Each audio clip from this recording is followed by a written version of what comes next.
어촌의 상처, 제주도 동쪽 끝, 세찬 바람이 밀려오는 조그마한 어촌 마을. 파도 소리가 새벽부터 깊은 밤까지 끊임없이 들려오고 바닷내음은 소금처럼 옷과 머리카락에 새우며 있다. 75의 김혜자 할머니는 이 작은 바닷가 마을에서 평생을 살아왔다. 남편이 일찍 돌아가시고 자식들도 뿔뿔이 흩어져 도시로 떠난 후 집엔 혜자 혼자 남았다. 구불구불한 골목을 따라 오래된 한옥집. 뒷마당에는 마른 어망과 녹슨 닻이 어지럽게 놓여 있었다. 혜자는 오늘도 새벽같이 일어났다. 밖은 아직 어둑했고 먼 밭엔 어선들의 불빛이 점처럼 깜박였다. 아이고, 또 허리가 쑤시네. 혜자는 허리를 움켜쥐며 천천히 부엌으로 갔다.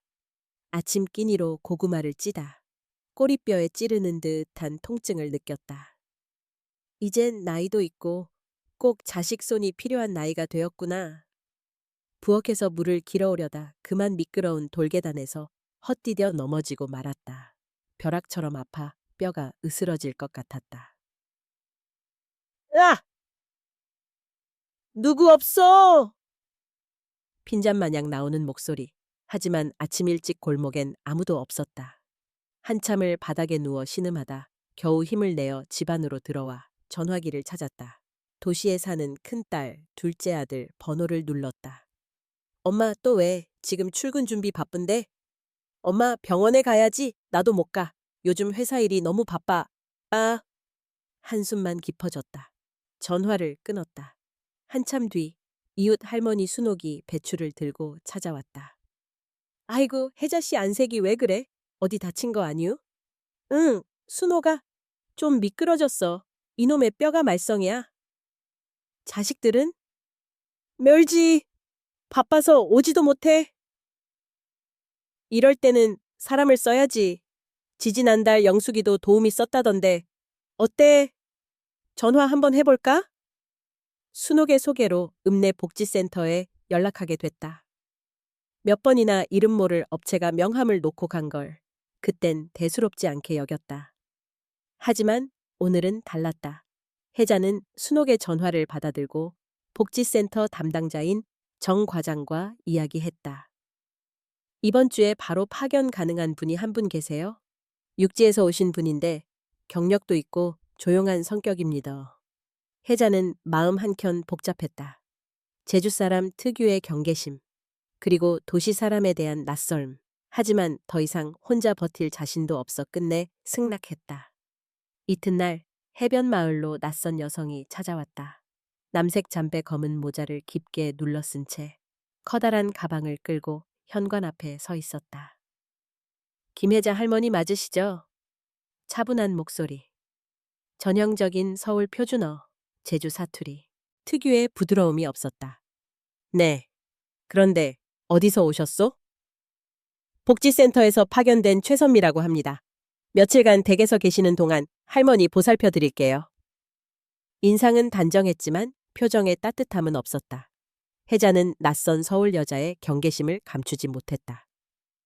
안으로 들어오시구려. 난 이런 건 처음이라. 할머니, 걱정하지 마세요. 매뉴얼대로 하면 돼요. 그리고는 손에 쥔 수첩에 무엇인가를 메모하며 집안을 둘러보았다. 방마다, 싱크대, 장롱, 심지어 침대 밑까지 꼼꼼히 훑어보는 모습이 혜자 눈엔 낯설고 불편해 보였다. 서울 사람들은 다 이렇게 차갑나? 혜자는 마음속으로 중얼거렸다. 저녁 무렵 마을 어른들이 모여 조용한 거실로 작은 방문 인사를 왔다. 우리 혜자씨 잘 부탁해요. 육지 사람이라 서먹할 수 있지만 마을 인심은 좋아요. 선미는 그저 고개만 끄덕였다. 한참이 지나 손님들이 모두 돌아간 뒤 조용한 집안. 혜자는 불편을 무릅쓰고 쌀밥을 올리고 생선찌개를 끓였다. 선미는 이런 바닷마을 음식엔 손도 대지 않았다. 저 집밥을 못 먹어서요. 라면 끓여도 될까요? 아이고, 그래, 네 맘대로 해. 그날 밤 혜자는 이불 속에서 한숨을 쉬었다. 이렇게 사는 것도 하루 이틀이지. 아이고, 남은 여생이 서럽구나. 내일은 창문 밖 불어오는 이 바람이 그나마 위로가 된다. 다음 날부터 집안에 낯선 규율이 생겼다. 아침 6시면 정확히 기상, 약 복용은 선미가 챙긴 봉투에 들어있는 약만 복용. 휴대폰은 선미가 보관. 할머니, 이 약은 아침에, 점심엔 이거 드세요. 아니, 지금까지 먹던 건 어디로 갔냐? 복지사님이 주신 약만 드셔야 해요. 혹시 잘못 복용하시면 큰일 나요. 혜자는 점점 몸이 무거워지는 걸 느꼈다. 깜빡깜빡 잠도 포근하지 않았다. 한밤중 집안엔 바닷바람 한 점. 어디선가 책장이 넘어가고 선미의 그림자가 복도에 어른거렸다. 밤늦게까지 선미는 누군가와 통화 중이었다. 응, 엄마, 아직 몰라. 아이고, 살아계시긴 한데, 곧. 곧? 뭐가 곧이라는 거냐? 혜자의 속이 뒤틀렸다. 며칠 뒤 순옥이 다시 들렀다. 야, 도움이 괜찮아? 이 동네 정을 잘 따라야 하던디. 글쎄, 말도 잘 없고 얘 약을 이상하게 챙기네. 이러다 내가 정신이 흐릿흐릿해질 것 같구나. 순옥은 살짝 불안한 얼굴이었다. 혜자야, 아무리 어려워도 너무 남한테 전부 맡기면 안 돼. 사람 일 모르는겨. 그날 밤 혜자는 다시 걱정 속에 잠들지 못했다. 창밖에선 파도가 휘몰아치고 집안엔 낯선 육지 여자의 기척이 사라지지 않았다.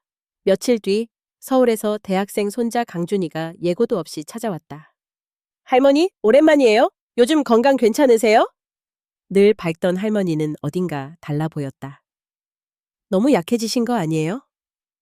이 도우미가 약을 챙겨야 한다며. 그거 먹고 나면 손이 떨리고 정신이 흐릿해진다. 강주는 약봉지를 살펴봤다. 이거 스타킹에 싸서 주는 사람 처음 보는데. 선미는 그때 곧장 다가와 약봉지를 빼앗듯 들고 갔다. 손대지 마세요. 약은 제가 챙깁니다. 가족이어도. 강주는 눈빛이 싸늘하게 바뀌었다. 그날 저녁 창밖엔 어둠, 창문엔 바닷바람 소리. 혜자는 침대에 누워 창밖을 본다. 이게 내 말년이구나. 정든 제주의 바다도 이젠 멀고 아득하다. 몸은 아팠지만 머리는 맑았다. 저 여자의 진짜 목적은 뭘까? 내가 정말 약해져서 아무도 내 편이 없이 남겨지는 순간이 올까? 하지만 혜자는 모르게 싸늘한 등골에 전율이 흐른다. 그렇게 제주 어촌의 한밤중에 새로운 긴장이 스며들고 있었다. 그 어둠 속 오래된 복수와 기다림의 그림자가 바닷물 사이로 스며들듯 두 사람의 인연도 모른 척 얽혀들기 시작했다. 의심의 시작 제주 어촌의 겨울은 유난히 길고 차갑다. 바닷바람이 대문 틈새로 스며들고 볕이 들지 않는 안방에선 으슬으슬 오한이 들었다. 김혜자 할머니는 선미가 와서 함께 지내는 게 처음엔 다행이라 여겼다. 하지만 시간이 지날수록 뭔가 알 수 없는 불안이 가슴에 쌓였다. 아침 6시 여느 때처럼 선미가 강하게 문을 두드렸다. 할머니, 일어나세요. 약 드실 시간이에요. 혜자는 몸을 일으키며 투덜거렸다. 아이고, 서울 것들은 어째 이리 부지런한가. 제주 사람은 해 뜨고 일어나도 늦지 않은디. 선미는 이미 주방에서 아침을 준비 중이었다. 식탁엔 미음과 약봉지가 깨끗하게 놓여 있었다. 이건 뭐여? 맨날 죽만 먹으라 하고 약은 꼭 본인 손으로 주겠다고. 딴 약은 댕겨도 되지 않냐? 아뇨, 할머니 건강은 제가 책임질 거예요. 다른 거 먹으면 안 돼요. 말투는 여전히 예의 바른 듯 하지만 단호하고 날카로웠다. 그 단호함 뒤에 뭔가 가려진 감정 혹은 비밀이 느껴졌다. 식사를 끝내고 거실로 나가자 선미가 할머니 손에 약 2알을 쥐어주었다. 이거 꼭 드셔야 돼요. 그러지 않으면 혈압이 더 올라간다고요. 약속해 주세요. 혜자는 마지못해 삼켰다. 약을 먹을 때마다 입맛이 썼다. 예전엔 이런 기분이 아니었는데 머릿속이 묘하게 몽롱해졌다. 그날 아침 마을 이장님이 급하게 찾아왔다. 평소엔 안부 인사만 주고받던 사이지만 오늘은 뭔가 다른 기운이 감돌았다. 혜자 할머니, 괜찮으셔? 요즘 얼굴이 많이 상하신 것 같아서. 아이고, 늙으면 다 그런겨 뭐. 선미는 한 걸음 물러나 조용히 서 있었다. 이장이 혜자에게 조용히 속삭였다. 할머니, 저 도우미는 믿을 만한 사람이요? 육지에서 온 사람은 여기 정서 잘 몰라. 조심해야 헙소. 혜자는 시선을 피하며 대답했다. 글쎄, 잘 모르겠어. 자기 할 일만 하고 말은 거의 없다. 약을 꼭 본인이 챙기려 드는 건 좀 이상헌디. 이장은 잠시 고민하더니 귓속말로 덧붙였다. 혹시 무슨 문제 생기면 바로 내한테 연락혀. 전화라도 꼭 해. 알았지? 혜자는 고개를 끄덕였다. 이장은 나가면서 선미를 날카롭게 흘겨보았다. 선미는 그 시선을 애써 모른 척했다. 얼마 후 혜자가 샤워를 하려 욕실로 들어가려는데 선미가 황급히 다가왔다. 할머니, 혼자 샤워하시면 안 돼요. 넘어지시면 큰일 나요. 아이고, 나는 반평생 바다에서 놀던 사람이요. 이런 것쯤이야. 아닙니다. 제 일이에요. 꼭 옆에서 지켜볼 거예요. 그 눈빛엔 감정 없는 차가움이 섞여 있었다. 혜자는 속으로 불편함이 더 커졌다. 샤워를 마치고 나와 거실에 앉으며 선미가 또다시 약 봉지를 챙기는 것이 보였다. 무의식적으로 혜자는 선미가 주방 구석에서 뭔가를 혼잣말하며 수첩에 무언가를 적는 장면을 목격했다. 선미, 독백처럼 혼잣말. 오늘부터 투여량 늘려도 되겠다. 이제 곧. 혜자는 그 말을 듣고 등골이 오싹해졌다. 뭐라 했냐? 뭘 늘린다고? 선미는 순간 깜짝 놀란 눈으로 돌아봤다. 아, 아닙니다. 식단 이야기한 거예요. 혜자는 더 이상 묻지 않았다. 하지만 마음속 불안은 더 커지고 있었다. 밤 늦은 시각, 선미는 어둠 속에 휴대전화를 붙잡고 어딘가에 전화를 하고 있었다. 엄마, 나 잘하고 있어. 아직 눈치 안 챘어. 조금만 더 기다려. 금방 끝나. 목소리는 냉정하면서도 어딘가 분노가 배어나왔다. 혜자는 몰래 방문 틈으로 귀를 기울였다. 뭐가 끝난다는 것이냐? 내가 끝이라도 되는 건가? 머릿속으로 잡생각이 떠올라 밤잠을 못 이뤘다. 다음 날 혜자의 손자 강준이와의 통화. 할머니, 나 주말에 다시 내려갈까? 도우미 이모랑 잘 지내요? 잘은 모르겠다. 네가 오면 좋겠다. 뭔가 자꾸 섬찟해. 새로운 약도 이상한데 네가 와서 좀 봐라. 강주는 불안함을 감추지 못했다. 며칠 뒤 마을 경로당에서 순옥, 영숙, 명순 할머니들과 티를 마시던 중에도 혜자는 선미 이야기를 꺼냈다. 요즘 자꾸 골이 어지러질허다. 그 도우미가 꼭 자기가 준 약만 먹으라 허는데 별로 마음이 편치가 않어. 영숙이 의심스럽게 말했다. 혜자야, 그런 약 괜히 먹지 마라. 육지 사람은 다 믿을 것 없다. 지난달 용구댁도 뭔 도우미 잘못 만나서 집안 뒷집기며 돈 다 털렸다더라. 순옥도 걱정스러운 얼굴로 고개를 끄덕였다. 사람이든 약이든 내 몸이랑 마음이 이상하면 무조건 우리한테 말해. 혜자는 억지로 미소를 지었지만 속으론 점점 불안과 두려움이 커져갔다. 집으로 돌아가는 길, 흐린 바닷가 저편으로 수평선이 길게 이어졌다. 혜자는 바람에 몸을 맡기며 생각했다. 내가 너무 예민한 건가? 아니면 진짜 무슨 일이 있는 건가? 저녁을 먹던 중 선미가 갑자기 목소리를 높였다. 할머니, 왜 약을 덜 드셨죠? 봉지 남은 거 제가 다 세봤거든요. 그냥 깜빡했다. 그리고 내 약은 내가 챙겨왔던 것도 있고. 이제부터는 제 말만 들으세요. 그렇게 안 하면 책임 못 집니다. 그 날카로운 말투. 혜자는 참지 못하고 목소리를 높였다. 네가 뭔데 나한테 명령질이냐? 내 집이고 내 몸 건강, 내 마음이지. 선미도 더 이상 참지 않았다. 할머니가 저를 못 믿겠죠? 좋습니다. 그냥 혼자 알아서 하세요. 난 복지센터에 말씀드리겠어요. 방 안에 살벌한 침묵이 흘렀다. 두 사람의 숨소리만이 어둡게 퍼졌다. 그날 밤 혜자는 불 꺼진 방 한숨을 깊이 내쉬었다. 이 집에 더 큰 위험이 숨어 있는 건 아닐까?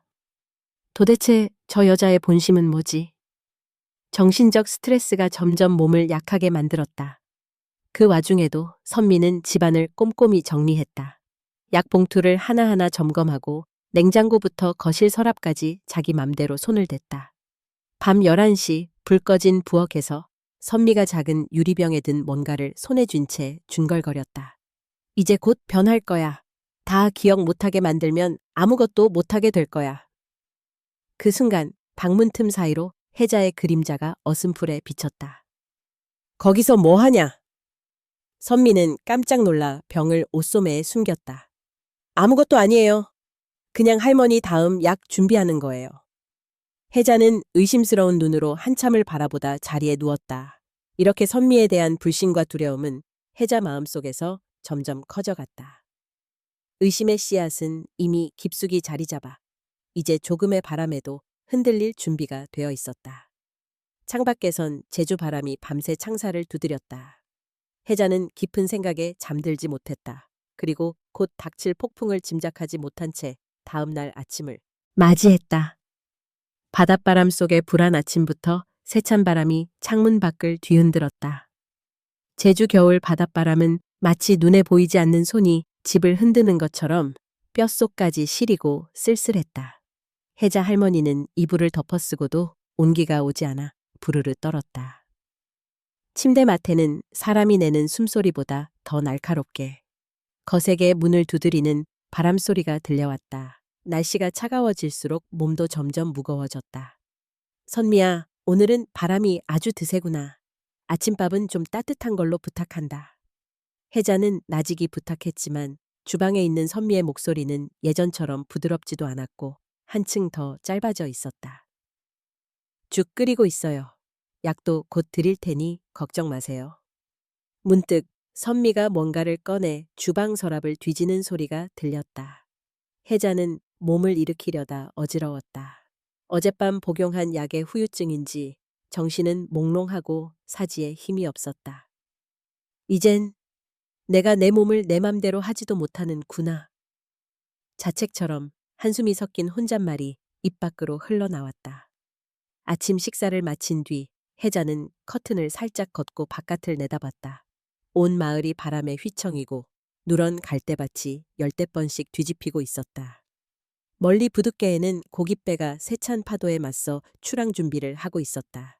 마치 바다와 사람, 그리고 뭔가 알 수 없는 두려움이 서로 맞붙는 그림 같았다. 선미는 그 와중에도 약통을 다시 챙기는 손길이 신경질적으로 빨라졌다. 할머니는 이 약 꼭 먹어야 해요. 다른 집 아픈 어르신들도 이 약 덕분에 좋아졌다고 하더라고요. 하지만 혜자는 점점 그 말에 신뢰가 가지 않았다. 너무 자주, 너무 많은 걸 내가 물어보지 않아도 알아서 다 해주는 게 오히려 이상한 것이었다. 내가 먹던 옛 약은 다 어디 갔냐? 어디서 받아온 건지 한 번만 보여주면 안 되니, 선미야? 혜자는 최대한 부드럽게, 그러나 분명한 어조로 물었다. 선미는 갑작스레 눈을 피하며 대답했다. 병원에서 받아온 거예요. 다음에 약국 영수증 가져올게요. 영수증, 그럼 그때 꺼내서 같이 봐도 되겠니? 지금은 없어요. 다음 주에 꼭 보여드릴게요. 어색한 침묵. 혜자는 본능적으로 뭔가 숨기고 있다는 걸 느꼈지만 확실한 근거가 없어 더 따지진 못했다. 점심 무렵 바람은 더 거세졌다. 창문이 덜컥거리고 폭에 얻은 문틈 사이로 먼지와 찬 공기가 파고들었다. 기분 전환이라도 하려는 듯 혜자는 두꺼운 코트를 걸쳐 입고 마당으로 나가려고 했다. 할머니, 밖엔 위험해요. 꼭 제가 동행해야 해요. 선미의 눈빛이 또 한 번 낯설게 바뀌었다. 이 동네 바람, 내가 어릴 때부터 맞던 거란다. 네가 걱정할 필요는 없다. 그러나 선미는 뒤따라왔다. 뒷마당에서 차가운 바람을 맞으며 혜자는 잠시 바다를 바라보다가 털썩 주저앉았다. 힘이 없구나. 예전에는 이 추위에 하루 종일 그물도 정리하고 미역도 따로 나갔는데 선미는 잠시 묵묵히 바라만 봤다. 그러다 짧게 입을 열었다. 할머니, 자꾸 허약해지셔요. 가족들이 더 신경 써야 할 것 같아요. 네가 우리 가족이라는 생각은 별로 안 드는구나. 혜자는 무심하게 중얼거렸다. 해질 무렵 선미가 전화를 받고 있을 때였다. 혜자는 거실 소파에 앉아 조용히 TV 소리를 틀어놨지만 귀는 온통 주방 쪽을 향해 곤두서 있었다. 네, 엄마. 할머니 아주 잘 지내고 있어. 얼마 안 남았어요. 네, 네. 알겠어요. 조만간. 짧은 통화였지만 목소리엔 미묘한 불안을 감출 수 없었다. 선미는 수화기를 내려놓으며 휴, 길게 숨을 내쉬었다. 그러다 거울 속 자신의 눈을 뚫어지게 바라보다가 입꼬리를 위로 비틀듯 올렸다. 이젠 정말 얼마 안 남았다. 이 모습을 문득 스치듯 본 혜자는 등골이 오싹해졌다. 나 분명 지금 위험한 거 맞겠지? 갑자기 현관문이 세차게 흔들리자 두 사람 모두 동시에 시선을 돌렸다. 바람에 문틈이 열리는 바람에 집안 곳곳이 휑 울렸다. 이 집에 나 혼자였으면 혹시 오늘 밤 바람에라도 죽는 줄 모르지. 그날 밤 혜자는 좀처럼 잠을 이루지 못했다. 방 안은 사방이 어둡고 침묵 뒤엔 낯선 부스럭거림과 발소리. 선미는 손전등을 들고 복도 끝에 있었다. 혜자는 불안한 마음에 조용히 방문 틈으로 내다봤다. 선미가 작은 상자를 열고 무언가를 꺼내 조심스럽게 약 홀을 바꿔서 다시 봉투에 넣는 장면이 보였다. 저게 뭐지? 속삭이는 소리. 이 정도면 되겠지. 이제 곧 끝나. 기다릴 필요 없어. 혼잣말처럼. 하지만 누군가 듣길 바라는 듯 또박또박 말했다. 갑자기 바람이 세차게 불어 어느 틈에서 문이 쾅 닫히고 유리창이 덜컥거렸다. 혜자는 깜짝 놀라 뒤로 물러섰다. 이 바람 소리에도 내가 놀래다니. 대체 내가 왜 이리 약해진 거냐? 아니면 약 때문인 거냐? 선미 때문인 거냐? 한참 뒤 집안이 조용해지자 혜자는 조심스럽게 선미를 불렀다. 선미야, 나 내일은 아침 약 며느리한테도 보여주려고 한다. 네가 준비만 하지 말고 우리 가족한테도 좀 보여줘야겠구나. 선미는 대답 없이 거센 표정으로 다시 주방 쪽으로 사라졌다. 다음 날 제주 바닷바람은 여전히 매서웠다. 혜자는 점점 육체적으로도 더 약해져 갔다. 걷는 것, 단순한 손놀림조차 편하지 않았다. 이대로 바람도 바다도 모든 게 내적 같다. 이 불안한 기운과 점점 높아지는 불신. 혜자는 결심했다. 강준에게 연락할 것이다. 나 이제 더 이상 혼자 버틸 자신 없구나. 강준아, 얼른 내려와라. 밤이 더 깊어갈수록 창밖 바람 소리는 점점 요란해지고 집안은 더욱 낯설고 서늘해졌다. 혜자는 이불 속으로 파묻히며 마지막으로 속삭였다. 오늘 밤 무슨 일이 일어나도 이상하지 않은 기분이야. 바다보다 두려운 건 바로 사람의 마음이구나. 손자가 등장하다 두꺼운 구름이 낮게 내려앉은 겨울 제주. 한동안 썰렁하던 집이 오전부터 기분 좋게 소란스러워졌다. 김혜자 할머니는 거칠어진 손으로 머리를 단정하게 쓰다듬었다. 오늘은 서울에서 손자 강준이가 내려오는 날이었다. 내가 이렇게까지 기다릴 줄은 몰랐는데 마음 한켠 설렘과 불안이 엇갈려 요동쳤다. 오후 2시 낡은 현관 초인종이 띵동 하고 울렸다. 혜자는 천천히 지팡이에 의지해 문을 열었다. 따스한 미소로 강준이가 서 있었다. 짐, 가방을 등 뒤에 맨 채 무채색 롱코트에 짧은 머리가 도시의 기운을 품고 있었다. 할머니! 아이고, 내 강준이! 혜자는 강준이를 끌어안았다. 고향의 바닷바람도 몸의 쑤심도 잠시 잊을 만큼 반가웠다. 강준은 이불 베개에서 바닷냄새가 스며있는 방 안을 둘러보더니 곧바로 할머니의 손을 잡고 말했다. 괜찮으세요? 얼굴이 많이 야위셨어요. 나야 나이지. 이젠 늙었다. 그래도 네가 오니 한결 든든하다. 문득 부엌에서 조용한 발소리. 선미가 들어와 서 있었다. 표정은 고요했지만 눈빛엔 묘한 경계심이 일었다. 아, 손주분 오셨구나. 저는 선미예요. 여기서 할머니 돌보고 있습니다. 강주는 짧게 고개를 끄덕였다. 강준입니다. 서울 사는 손자입니다. 둘 사이엔 인사 이상의 시선이 얽혀갔다. 선미의 미묘한 야속함, 강준의 조심스럽지만 단단한 태도. 거실엔 잠시 정막이 흘렀다. 서울 분이시죠? 네, 방학이라 내려왔어요. 혜자는 강준의 손을 더욱 세게 잡아 끌며 말했다. 강준아, 방 좀 정리해놨다. 내 집 놓고 좀 쉬어라. 네, 할머니. 잠시 후 강준은 화장실에서 손을 씻으며 거울을 바라봤다. 낯선 여자, 낯선 분위기. 복도에서 들려오는 선미의 발자국 소리가 괜히 신경 쓰였다.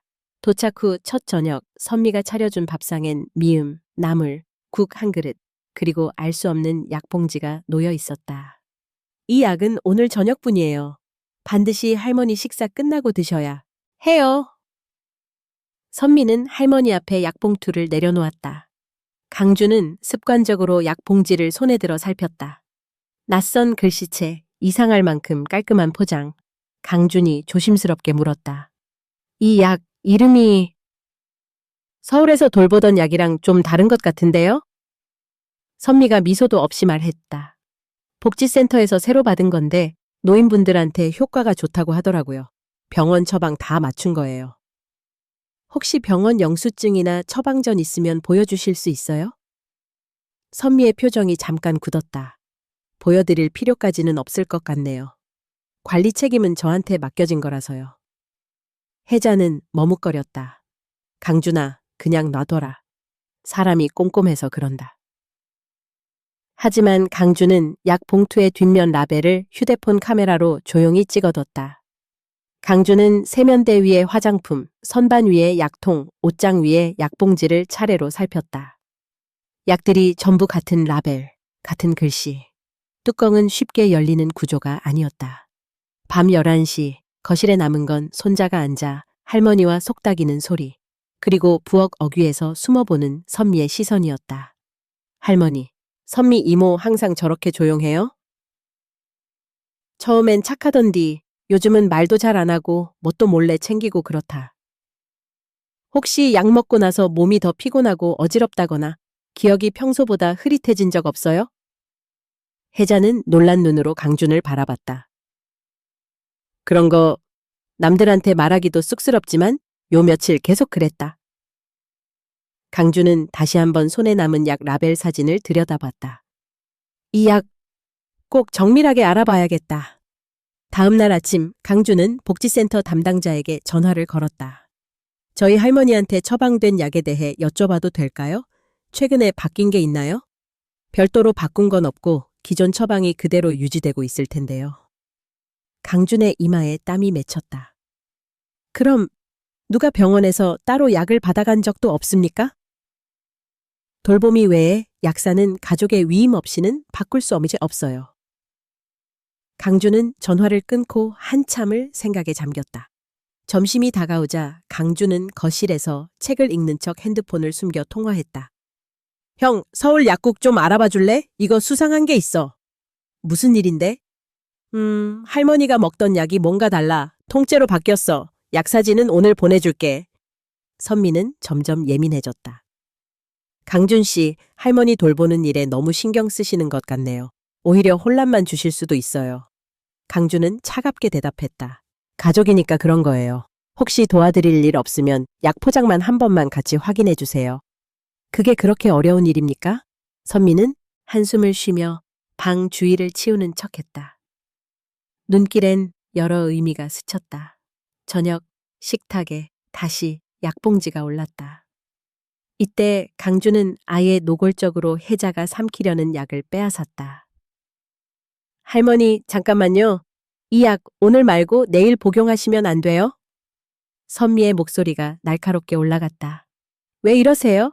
제가 할머니 관리 맡아서 고용된 사람입니다. 강준의 표정 또한 더 이상 참을 수는 없다는 듯 굳어졌다. 네가 관리 맡았다는 건 가족 동의로 된 게 아니잖아. 투명하게 하면 되지. 뭐가 그렇게 불편해? 약 빼앗는 내가 더 위험해 보여? 선미는 손이 떨릴 듯 삐걱거렸고 할머니는 연신 두 사람만 번갈아 보았다. 그만들 해라. 네가 걱정되는 건 알겠지만 선미가 날 잘 챙기는 것도 사실이다.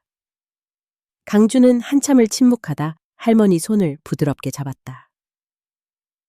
할머니, 불편하시겠지만 내일 오전에 병원 가서 피검사와 약성분 검사 꼭 받아요. 선미는 그 말을 듣더니 더 이상 대꾸하지 않은 채 방으로 들어가 버렸다.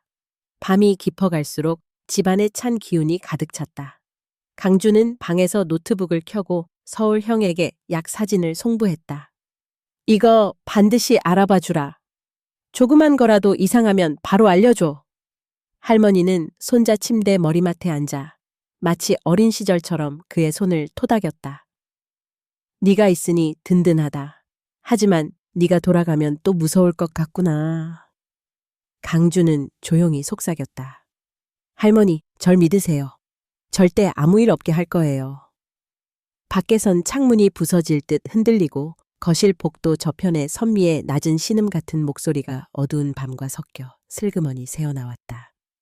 방해하지 마. 잃지 않으려면.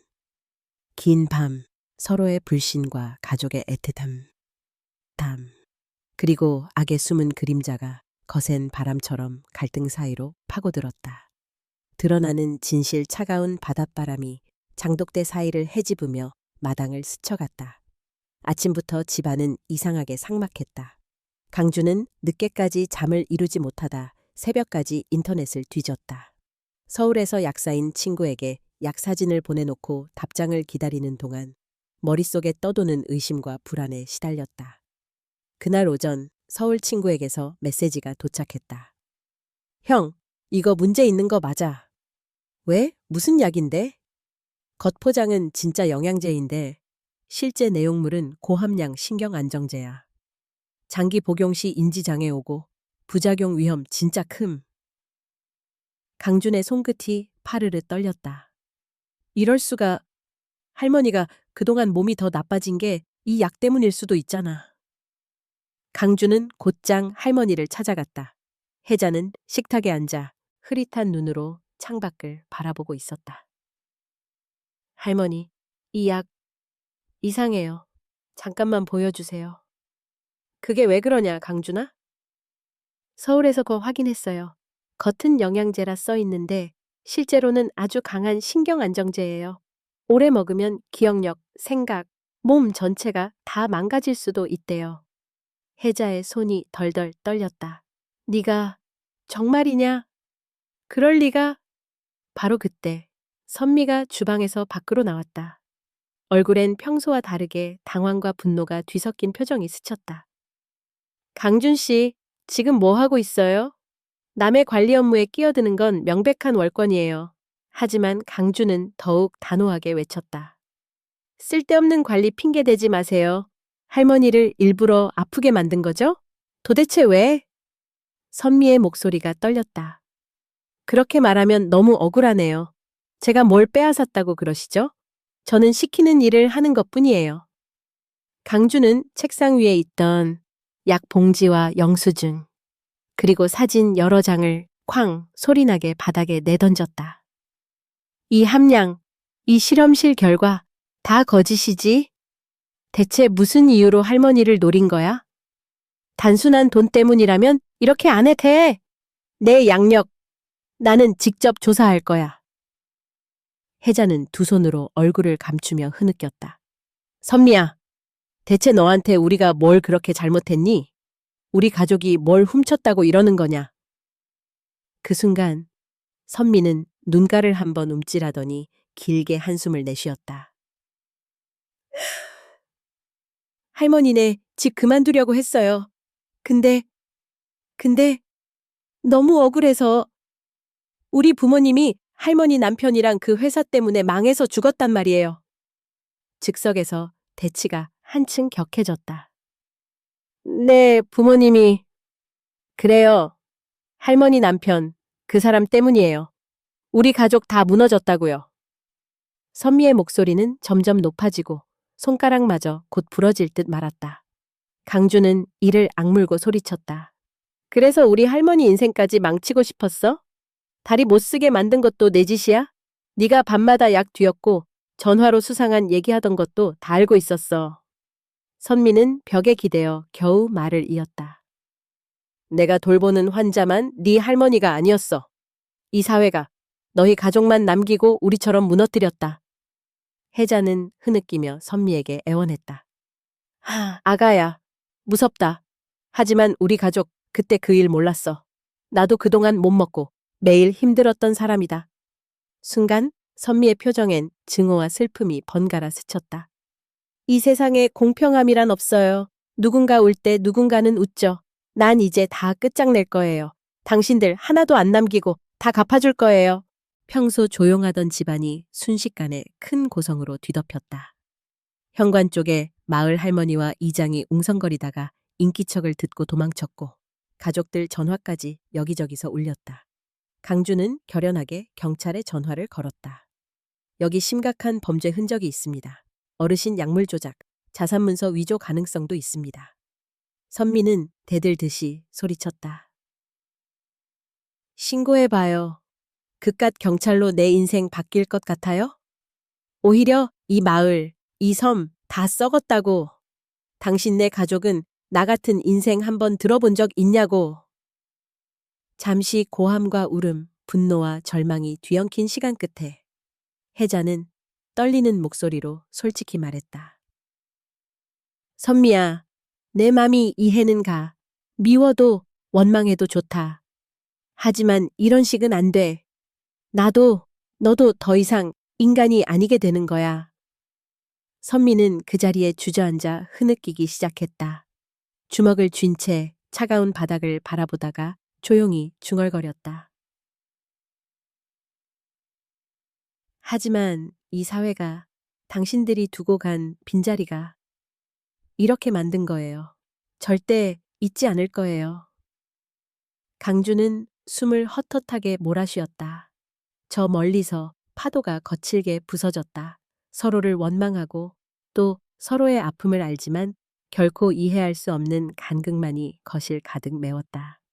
이제 남은 건 선미의 범죄를 분명히 밝히고 가족 모두가 진실을 마주해야 하는 순간임을 모두가 직감하고 있었다. 증오의 음모 가을이 끝나고 겨울이 깊어가는 저녁, 제주의 어스름 속에서 어촌집의 공기는 한층 묵직해졌다. 폭풍 같았던 그 아침 이후 집안 모두가 무거운 침묵 속에 갇혀 있었다. 혜자는 말수마저 줄고 강주는 인터넷 검색창에 과거의 신문 기사와 법원 기록을 뒤지며 밤을 지샜다. 현관 옆 창밖을 바라보던 강준의 핸드폰 진동이 울렸다. 서울중앙지법 2001년 민사 98호 동해수산 부당해고 및 손해배상 소송 패소 후 자살로 마무리. 그 밑에 적힌 이름 최영남, 최정숙 그리고 그 딸 최선미. 강주는 곧바로 복지센터 친구에게 연락했다. 야, 선미라는 도우미 정보 좀 더 알아봐 줄 수 있어? 가족관계까지 좀 부탁해. 할머니한테 제대로 접근한 건지 너무 수상해. 응, 곧 연락 줄게. 너네 조심해. 이번 일 생각보다 복잡할 수도 있겠다. 컴퓨터 화면엔 오래된 신문 스크랩이 떴다. 해고는 살인입니다. 동해수산 전 사원 투신. 고통받는 남은 가족. 사회안전망 부재 지적. 기사 속 사진엔 어린 시절 선미와 검은 양복을 입은 혜자 남편이 연단 위에서 누군가에게 고개를 돌린 순간이 포착돼 있었다. 강주는 주먹을 불끈 쥐었다. 이제야 연결된다. 선미의 분노, 집요함, 그리고 할머니를 향한 복수심까지. 이건 단순 원망이 아니야. 이 집, 이 가족, 그 자체의 겨눈, 준비된 복수였어. 저녁 무렵 거실에 모여 앉은 혜자, 강준, 그리고 선미. 무거운 정적을 가르며 강준이 먼저 입을 열었다. 선미 씨, 이제 더 이상 숨길 필요 없을 것 같아요. 지금까지 할머니를 돌본 이유, 정말 간병인으로서 선이었습니까? 선미는 고개를 떨군 채 입술을 꼭 다물었다. 강주는 신문기사, 법원 판결문 출력본을 탁자에 내던졌다. 당신 어머니와 아버지, 우리 가족 회사에서 해고당한 뒤 끝내 돌아가시고, 그때 당신은 초등학생이었죠? 그 상처가 여기까지 데려온 거죠? 그때까지 아무 말 없던 혜자가 눈시울을 붉혔다. 정말 그 일 때문이냐? 선미가 얼굴을 들었다. 심장이 터질 듯 입술이 부르르 떨렸다. 그래요. 인정해요. 나 어릴 때 아침마다 아빠인데 엄마가 법원 다니며 억울하다 외치는 걸 들었어요. 엄마는 아빠 뒷바라지하다 끝내 세상 떠났죠. 그 후로 할머니네 가족, 당신네만 좋은 집에서 살아남은 게 미웠어요. 강주는 주먹을 불끈 쥔 채 떨리는 목소리로 물었다. 하지만 왜 이런 방법이었죠? 범죄로 바뀌는 순간 당신도 스스로를 망치잖아요. 선미는 오랜 원한의 찬 목소리로 소리쳤다. 누굴 탓하십니까? 내게 세상은 처음부터 무너진 지옥이었어요. 딸이라는 이유로 조용히 엄마 곁에서 울 수밖에 없었던 있은 그 시간 당신 가족은 조금의 죄책감도 없었잖아요. 나는 이 집에 들어오면서부터 복수만 생각했어요. 거실은 숨소리조차 무겁게 가라앉았다. 혜자는 두 손을 가슴에 얹고 중얼거렸다. 그때 진실을 알았다면 어떻게든 돕거나 사죄라도 했을 텐데 나도 몰랐던 일이 너무 많았구나. 선미는 울음을 삼키며 덧붙였다. 이 집에 처음 들어왔을 때부터 모든 게 목표였어요. 약을 바꾸고 점점 할머니 건강을 약하게 만들고 혼란스러울 때 병리 서류를 꾸며서 결국 할머니를 무능력자로 법정 판정받게 하고 변호사를 통해 재산도 가져갈 계획이었어요. 강준의 분노가 한순간에 폭발했다. 네가 인간이냐? 우리 할머니가 대체 뭘 훔쳤다고? 피해자는 나야. 당신네 가족 행복이 내 가족의 죽음 위에서 쌓였어요. 내 엄마의 마지막 편지엔 내가 꼭 정의를 되찾아줘. 그렇게 적혀 있었어요. 혜자는 울고 있었다. 하늘에 부끄럽다. 남의 아픔, 고통을 등지고 살아온 게 이렇게 화가 되어 돌아오는구나. 그 무렵 마을에서는 이미 소문이 퍼지고 있었다. 저 육지 도움이 왠지 수상하더니 혜자네 집 재산 문제로 시끌하다더라. 이장과 주민들이 현관 밖에 모이며 속삭이고 동네 복지사와 경찰도 곧 들이닥쳤다. 거실로 돌아오자 강주는 단호하게 말하였다. 택배로 온 등기우편과 재산 관련 서류들 다 경찰에 제출할 겁니다. 우리 가족 뒷조사 다 했어요. 통화 기록도 이미 확보했고요. 선미는 권좌처럼 앉아있다. 마지막 힘을 쥐어짜 소리쳤다. 상관없어요. 이미 내 인생은 부서졌고 당신들에겐 더 잃을 것도 없잖아요. 혜자는 떨리는 목소리로 마지막 말을 건넸다. 이만 멈추자. 내 건강이든 돈이든 세월이든 사람의 마음이든 누군가의 눈물 위에 세운 행복은 오래 못 간다. 미워도 원망돼도 인간으로 남자. 선미는 그 자리에 무너져 주저앉았다. 세상은 언제나 가진 자의 편이었어요. 한 번쯤은 정의가 내 편이길. 그게 내가 바란 전부였어요. 강주는 어깨를 들썩이며 울고 있는 선미를 멍하니 바라봤다. 문 밖에선 차가운 제주 바람이 그동안 쌓였던 증오만큼이나 세차게 휘몰아쳤다. 이렇게 충돌과 진실의 시간은 끝났지만 남은 상처와 잔해는 여전히 서로의 마음을 고통스럽게 아프게 했다. 누구도 이긴 사람이 없었다. 누군가는 죄책감과, 누군가는 증오와, 또 누군가는 무기력 속에서 밤을 맞이했다. 밤늦게 강주는 이장에게 전화를 했다. 이 마을에 더 이상 이런 복수와 증오가 있으면 안 됩니다. 어른들이, 젊은이들이 제발 서로 돌아보는 계기가 되었으면 합니다.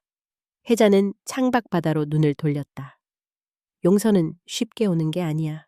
하지만 적어도 나부터는, 내 상처부터는 덮고 가기로. 세상이 잔인해도 나만은 누군가에게 위로가 되고 싶구나. 제주의 밤은 깊고 바닷바람은 여전히 상처에 소금을 뿌렸다. 반전의 술수 어촌 마을에 밤이 내리면 파도 소리는 더 거칠어지고 집안엔 음산한 침묵이 번졌다. 온 가족과 선미, 그리고 복지센터 직원, 경찰까지 모여있는 혜자의 집은 마치 숨 막히는 법정 같았다. 전날 터진 과거의 진실, 선미의 복수 동기, 강준의 폭로 이후 모든 사람이 지쳐 있었다. 하지만 그날 밤 아무도 상상 못한 반전이 준비되고 있었다. 강준은 혼자 책상 앞에 앉아 경찰에 넘길 서류와 증거들을 정리했다. 갑자기 노트북 화면이 깜박거리기 시작했다.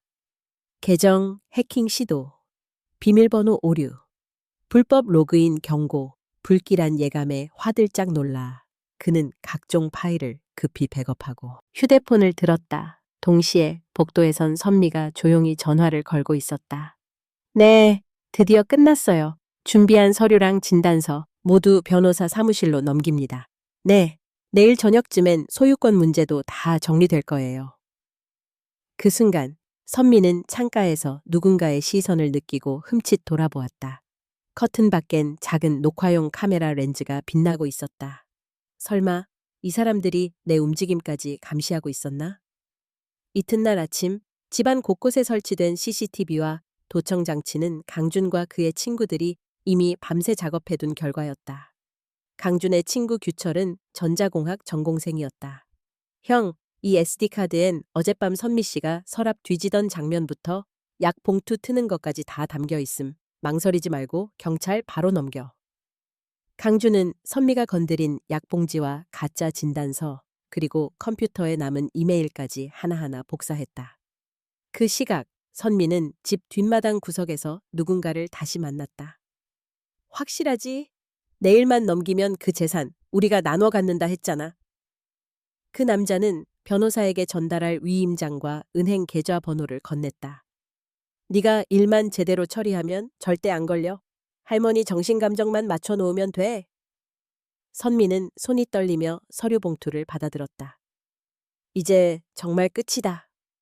저녁이 되자 집안은 기묘하게 조용했다. 선미는 자신의 방에서 서류를 정리하며 조용히 한숨을 내쉬었다. 이대로면 칼날이 내 쪽으로 돌아올 수도 있어. 반드시 마무리해야 해. 그때 집안 곳곳 스피커에서 녹음 파일이 재생됐다. 내일 정신 감정만 맞추면 재산은 우리 겁니다. 변호사가 준비한 서류, 은행 계좌. 절대 안 걸려. 선미의 목소리, 미지의 남자의 목소리가 명확하게 흘러나왔다.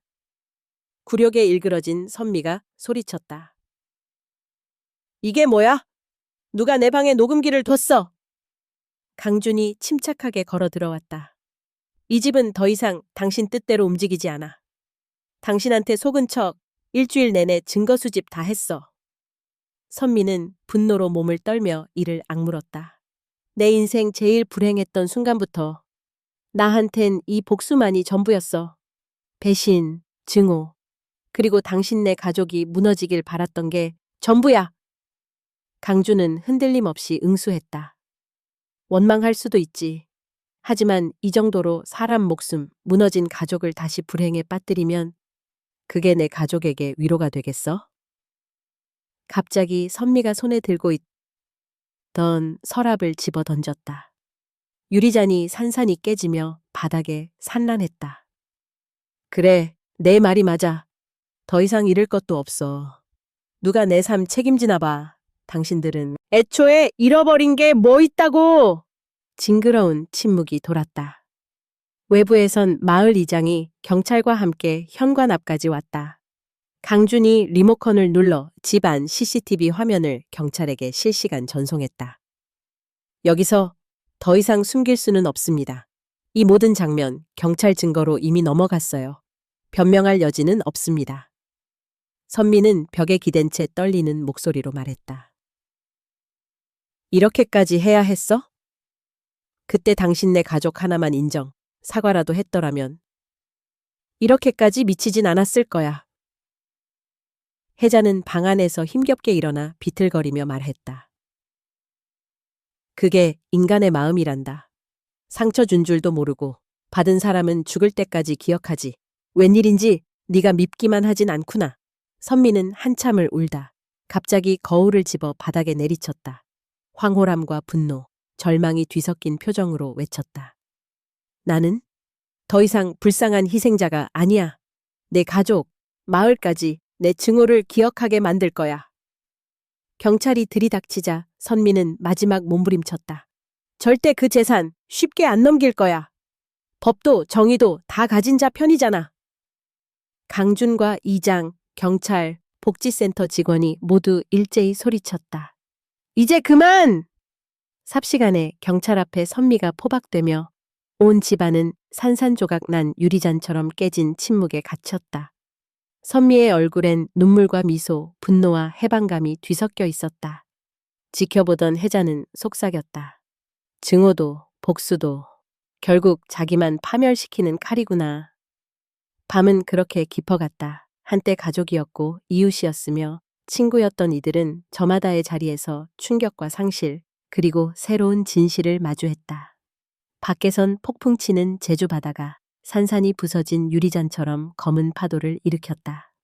운명의 밤을 뒤흔드는 폭풍이 제주 바닷가 마을을 휩쓸었다. 육중한 회색 구름이 온 하늘을 뒤덮고 빗줄기는 지붕을 마구 내려쳤다. 집안은 갑작스런 정전으로 불빛조차 희미했다. 혜자는 침대에 누운 채 위태로운 호흡을 내쉬고 있었다. 창문 틈새마다 바람이 울부짖었고 전화선마저 끊겨 어느 누구도 외부와 연락할 순 없게 되었다. 강주는 거실을 서성이며 조마조마하게 혜자 방으로 달려갔다. 할머니, 괜찮으세요? 할머니? 혜자는 눈을 반쯤 감은 채 겨우 입을 열었다. 강준아, 몸이 너무 피곤하다. 머리가 어지럽구나. 손을 짚자 미열이 심했고 숨소리는 거칠었다. 강준의 심장은 그 자리에서 얼어붙는 듯했다. 아, 어제 그 약, 설마 선미가 마지막으로 뭔가를... 마침내 가족들이 뚫린 도로를 힘겹게 지나 한 두 명 돌아왔다. 아들은 술에 절은 얼굴로, 며느리는 젖은 우비를 벗어던지며 벌컥 숨을 몰아쉬었다. 어머니 괜찮으세요? 강준아, 대체 무슨 일이야? 강준은 간신히 대답했다. 할머니가 약을 잘못 드신 것 같아요. 저 약봉지. 혹시 어제 선미가 따로 건네준 건 없어요? 며느리가 침대 곁에 남겨진 약봉지를 찾아들었다. 포장지가 이미 절반이 비어 있었다. 이게 뭐지? 서울에서 먹던 약이 아니잖아? 순간 벼락소리와 함께 불이 깜박거렸고 집안은 더더욱 혼란스러워졌다. 선미는 조용히 거실 어둠 속에 앉아 있었다. 당황한 가족들의 움직임을 흐릿한 눈으로 바라보다 그제야 천천히 자리에서 일어섰다. 모두 돌아왔군요. 강준이 그녀를 노려보며 다가가 갔다. 네가 마지막 약에 뭘 탄 거야? 할머니? 만약 잘못되면... 선미는 씁쓸하게 웃었다. 마지막이니까.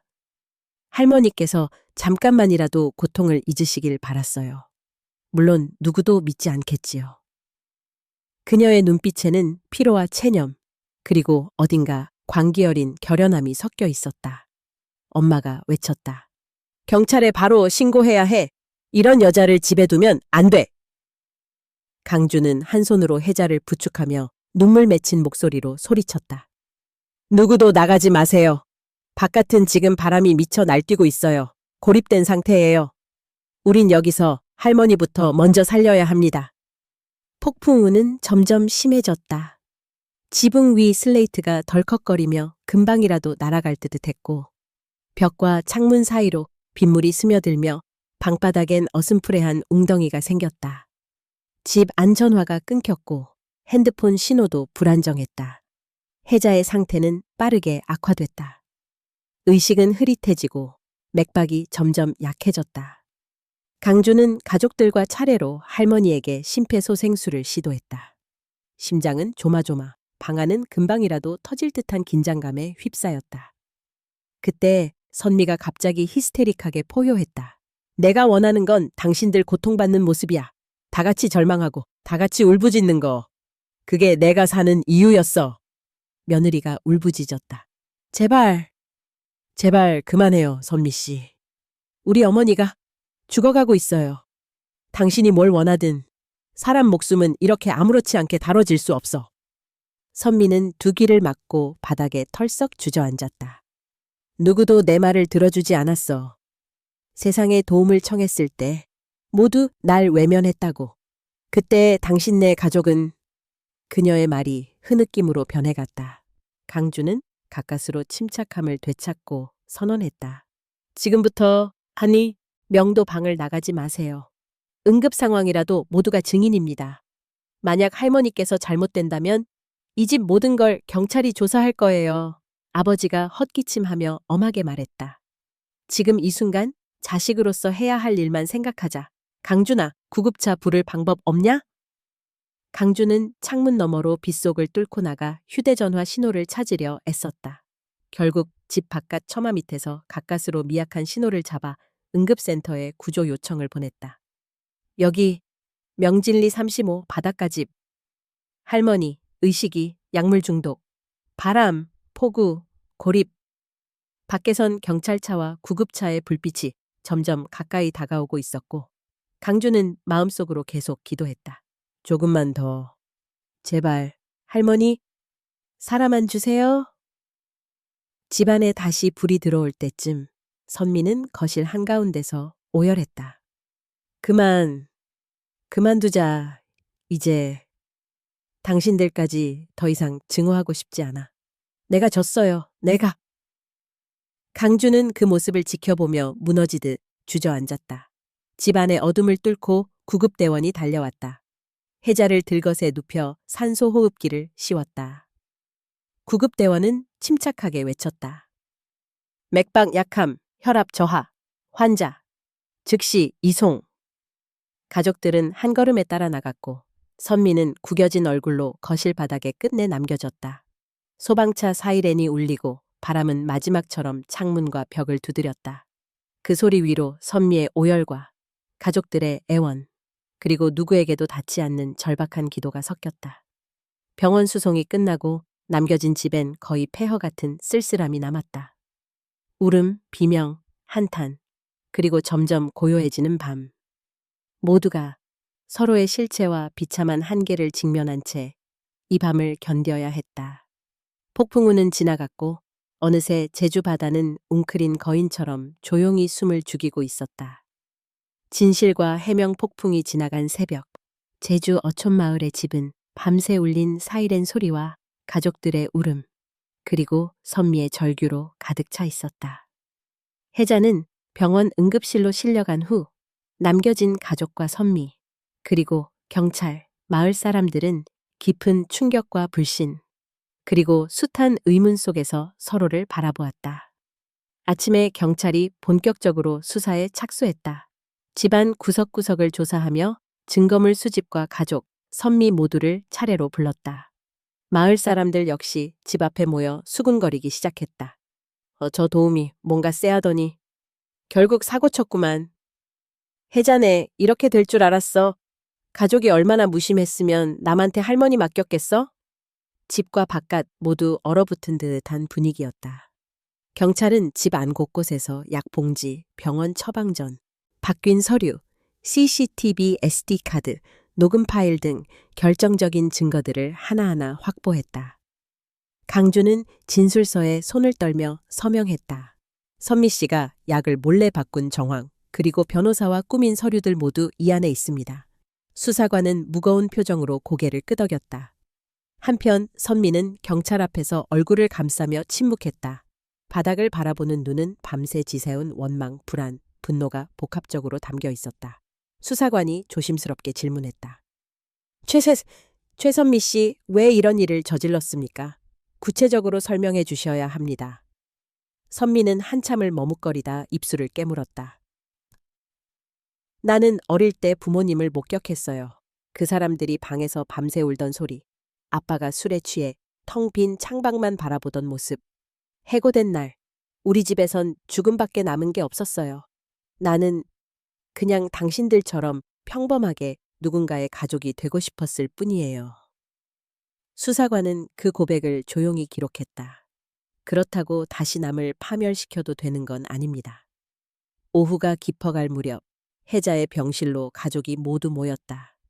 혜자는 미약하게 의식이 돌아왔고 강준과 며느리, 아들은 그녀의 손을 꼭 잡았다. 하지만 가족이 모인 자리에도 짙은 불신이 가시지 않았다. 도대체 왜 여기까지 오게 된 거야? 우리가 뭘 그렇게 잘못했길래? 아버지가 하늘을 바라보며 중얼거렸다. 갑자기 병실 문이 벌컥 열리고 경찰이 선미를 데려왔다. 선미는 수갑에 묶인 채 고개를 숙인 채 서 있었다. 강준이 먼저 말을 꺼냈다. 이제 네가 직접 할머니에게 다 말해. 용서든 증오든 이 자리에서 다 토해내야 해. 모두 숨을 죽였다. 한동안 혜자 곁에는 바람소리와 심장 박동기만 울렸다. 그때 선미가 차분히 입을 열었다. 할머니, 어릴 때 당신 남편 때문에 우리 가족이 모든 걸 잃었어요. 자라서도 세상의 벽이 너무 높아서. 내가 가진 게 증오밖에 없는 사람이 돼버렸죠. 여기 와서 이 집에서 매일 당신 얼굴 보며 복수만 생각했어요. 미안해요. 정말로 미안해요. 혜자는 잠시 눈을 감았다가 천천히 떠다보았다. 내가 그 일을 몰랐어. 그때 그 고통을 안아주지 못한 것 평생 죄지. 하지만 이런 방식은 우리 모두를 망치게 했다. 선미는 오열하다가 마침내 무너져 바닥에 주저앉았다. 경찰이 정리한 증거와 녹취록이 검찰로 넘어가는 사이 가족들은 서로의 손을 꼭 잡았다. 멍하니 벽을 보던 며느리가 말했다. 근데 왜 우리 가족은 서로 마음을 나누지 못했을까? 어머니 아프다는 걸 제대로 듣지도 못하고. 강주는 며느리의 말을 곱씹으며 고개를 숙였다. 우리도 결국 각자 아픔에만 갇혀서 엄마를 진짜 이해하지 못했던 것 같아요. 늘 바쁘단 핑계로 마음 다치신 줄도 몰랐고. 혜자는 힘겹게 미소를 지었다. 이왕이면 나를 미워하지 말고 살아다오. 네가 받았던 그 고통 이제는 내려놓아라. 바깥에서는 마을 사람들이 경찰서로 이송되는 선미를 바라보며 수군거렸다. 가엾다. 인생이 왜 저렇게 꼬였을까. 그래도 죗값은 반드시 받아야지. 동시에 기자들과 방송차가 몰려들었고 뉴스 속보로 제주 노인 학대 및 상속 사기 미수 사건이라는 자극적인 헤드라인이 전국에 퍼져나갔다. 집으로 돌아온 가족들은 망연자실한 표정으로 서로를 바라보았다. 우리가 다시 평범하게 살 수 있을까? 강주는 거실에 홀로 앉아 본가 창문으로 제주 바닷길을 오래도록 바라보았다. 진실은 항상 고통부터 가져온다. 하지만 언젠가 누구에게나 이해받을 수 있는 날이 오지 않을까. 아픔 위에 진짜 치유가 내려앉는 시간이. 겨울이 깊어가는 제주밤, 집안의 공기엔 여전히 슬픔과 후회의 온기가 맴돌았다. 그러나 아주 작게 이제는 새로운 시작과 마주하려는 미약한 희망도 천천히 피어오르고 있었다. 후회와 마침 경찰차에 실려나가는 선미의 뒷모습은 누구보다 연약해 보였다. 파란불이 깜박이는 캄캄한 도로 위 그녀는 식은땀에 젖은 이마로 흐트러진 머리칼을 흩날렸다. 사방의 웅성거림과 경찰 무전소리. 선미는 알고 있었다. 이 삶에 도망이란 없다는 것을. 부러진 손가락처럼 부서진 마음과 그날 오후는 그렇게 모든 게 끊어질 듯 흔들렸다. 경찰서에서 마을이장, 기자, 경찰, 그리고 가족들이 뒤엉킨 진술이 이어졌다. 도대체 왜 이렇게까지 했어야 했나? 경찰의 조서 요청에 선미는 잠깐 입을 다물었다. 더는 증오만으론 살지 않겠습니다. 짧고도 절절한 한마디였다. 며칠 뒤 혜자는 아직 완전히 회복되지 않은 얼굴로 병실 침대에 기대앉아 있었다. 얼굴에는 세월의 흔적과 며칠 동안의 아픔이 뒤섞여 있었다. 창밖엔 겨울바람이 세차게 낙엽을 휩쓸고 새벽 햇살이 들창을 스쳤다. 강준, 며느리, 아들은 병실을 조심스레 들어섰다. 어색하게 앉은 자리엔 고요함과 그간의 갈등이 차분하게 내려앉았다. 강준이 먼저 입을 열었다. 할머니, 다 괜찮으세요? 이제 다시는 그런 일 겪게 안 할게요. 혜자는 부드럽게 고개를 끄덕였다. 내 탓이지. 내가 마음의 벽을 높게 쌓은 번에 이렇게 다들 상처받았구나. 짧은 침묵. 며느리와 아들도 차례로 고개를 숙였다. 어머니, 우리가 더 잘 챙겼어야 했어요. 죄송해요. 저도 늘 멀리 있으면서 일 핑계만 댔지. 혜자는 허공을 바라보며 저 멀리 제주 바다를 떠올렸다. 누군들 평생 죄짐 없이 어깨 펴고 살까. 하지만 가장 가까운 사람들의 아픔을 모른 채 산 게 가장 큰 죄지. 빈자리처럼 막막했던 가족들의 마음이 천천히 서로를 향해 닫혔다. 서툴러도 처음으로 진심을 내보이며 용서를 요구하지 않는 조용한 화해였다. 수일 후 경찰은 선미의 진술서를 가족에게 전달했다. 저를 미워해 주세요. 그것만이 제가 안심하고 감옥에서 속죄할 수 있는 방법입니다. 하지만 언젠가 저도 누군가의 가족이었음을, 그날의 내 울음을 잠깐이라도 기억해 줄 수 있다면 그걸로 충분합니다. 할머니, 강준 씨, 모두 미안합니다.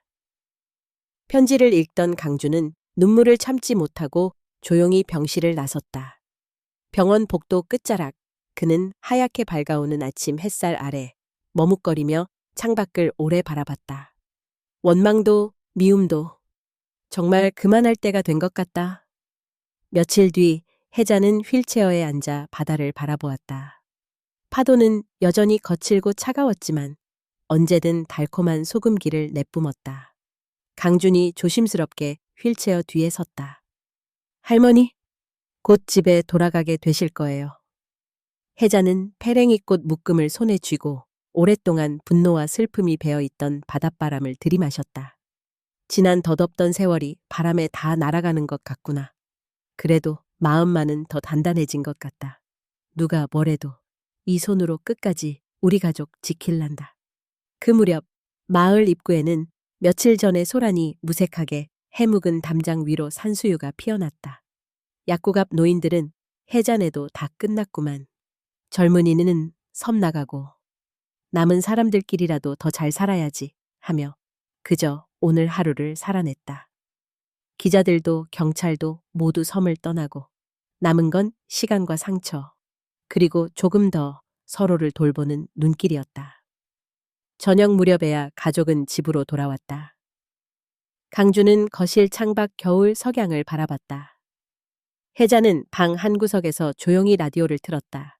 잔잔한 트로트 선율이 흘러나오고 방 안은 다시 평온을 되찾았다. 문득 혜자는 혼잣말했다. 인생이란 결국 밑바닥까지 내려갔을 때 비로소 한 사람의 마음이 진짜 무엇인지 알게 되는 거구나. 용서랑 후회, 그게 서로 다르지 않다는 걸 새삼 느꼈다. 밤이 찾아왔다. 선미는 구치소 철창에 앉아 희미한 별빛을 바라보며 조용히 중얼거렸다. 언젠가 이 추운 밤이 끝나면 부서진 마음이지만 다시 한번 누군가에게 따뜻한 손을 내밀 수 있을까. 한편 혜자는 불 꺼진 창밖 바다를 응시했다. 눈물이 한 방울, 두 방울 뺨을 타고 흘렀다. 그러나 그 눈물의 뒤에는 오히려 예전보다 강인하고 깊어진 표정이 깃들어 있었다. 다시는 같은 불행이 반복되지 않기를. 교훈이 남아 가족과 마을이 조금 더 서로에게 눈길을 주고 손을 내밀 수 있길. 그렇게 마지막 장은 조용히 덮였다.